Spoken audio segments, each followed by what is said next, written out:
Hello friends, welcome back to the new video guys. Today guys I am going to show you guys Samsung phone setting guys. In this video guys I will show you guys sound and vibration setting in your Samsung phone guys. How can you on, enable, disable, and guys how can you off it. So before starting video friends, I want to tell you guys, first of all go and subscribe my channel, click the bell icon. So it's now time to start video friends. First of all guys, open your phone setting. So as you can see this type of setting, then guys click on guys your sound and vibration setting.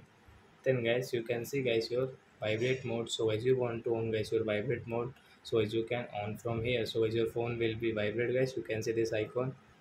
So I hope friends you have understood how to on vibrate mode in our Samsung phone. So that's it guys, thanks for watching the video guys. Now we will move to next video guys with new topic. Before going guys, please go and like my video, subscribe my channel. So bye bye friends. So as guys your phone is vibrate, so when any call comes, so your phone will be vibrate.